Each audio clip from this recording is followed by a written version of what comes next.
did you always imagine you were going to go into New York and Maine and all these stuff? Did you start in Maine or did you stay in Massachusetts? We started in Mass. We were the 10th or 11th adult use to open. We would have been sooner, but I think they wanted. I think Caroline's Cannabis was like the first independent, non-medical, like pre-existing operator to get open, and then we were like pretty soon after that. Like, did you always have that plan to like Maine? New York, Yeah. or... Well, we opened in places where we have roots, right? So I'm a Mass guy. I grew up in Hull. Hull Pirates go. I can't wait for ACS to go wreck. Oh yeah, totally. Yeah, I think that's been a struggle for. I feel bad because I'm just like, man, our products already do well in their store. Yeah. Only I can't imagine what's gonna happen with adult use. It's such an underserved area. So like my family is from Hingham. We moved to Hull when I was really young. We had a moving and storage company there for years, so I grew up on trucks, and that area is just, for whatever reason, it's a lot of kind of older Irish Catholic curmudgeon-y people. They'd rather drink 12 beers at night than smoke a joint. And so those communities in particular have been really challenging to work with. I think most of them just, whatever, Norwell, Hingham, Hanover, Duxbury, Kilhat. I mean, I don't think any of them play ball. It's really tough. Hanover, I think purely medical though. Is it medical? Yeah, I don't think they've been allowed to. Yeah. So but yeah, in terms of expanding, did I ever think we would be where we're at?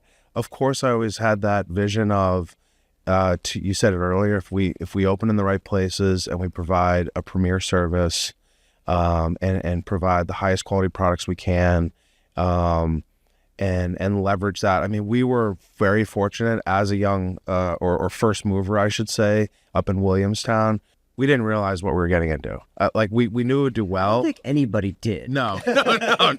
We were like, when you look at like what we were forecasting and then what ended up happening, it was a huge difference in a good way. Yeah. Well, that's good, especially in the early movers. So I was going to say, if you open in 24, then you might have projected something way higher and been like, actually, it's not quite that. You got to ramp it down. Yeah. So fortunately, given where Williamstown is, the proximity to, it's literally right next to Vermont and right next to New York. Yep. We were just seeing tremendous border traffic, and we had a tiny store. I mean, 700 square feet. Yeah. But you kind of miss those days. You know what I mean? Like we called it the submarine, but people loved it, because everyone there was local.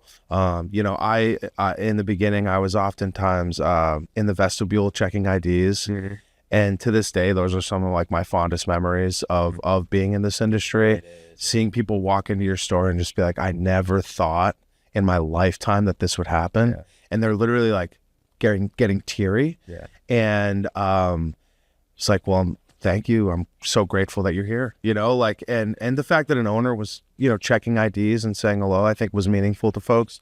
I remember one time I was doing everything, by the way. I was doing the emails, responding to Google review, just everything you can imagine digitally. Yeah. Shout out to Canna Planners. They built, we've been with them from the beginning, but like I was managing the website, managing our email segmentation, managing our social.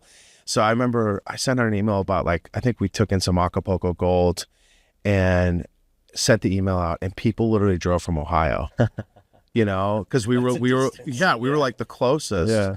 And there's just, early on, you go through all these things. There's a million challenges too. I try to focus on the bright spots, but like hurdle after hurdle after hurdle. Well, the investigators enforcement might have been really loose back then too, right? Yeah. I heard horror stories about like, I've got this really strong opinion about how things should be done, and so I'm going to say you have to have this sign on this door, and if it's not there, you have to close for 2 weeks until you get that sign up or something crazy. Yeah. Fortunately, I don't think our agents have always been pretty good, because I think they like us. Very diplomatic of you. Yeah, they do all the right. We do all the right things, though. I think they respect us, and we have good. And investigators are actually really great too. Yeah, we just got a new one, and he's been great so far. I remember early on, I think we had something as simple as like one sign. I think it was like someone forgot to put up the sign on the paper towels that said, "Team members or employees must wash hands." Yeah. And they said, "We're going to go out to lunch, and we're going to come back. Assuming that changes, like you guys will be good to go." And we were like, "Thank you very much." You know what I mean? So, because they they had to drive out from wherever. I think they were in Boston at the time. Right. So like a 2.5 hour drive out. They were probably got some lunch and came back, helped us out, and the rest is history. But it's a wild journey, and it every day is different, and I love it.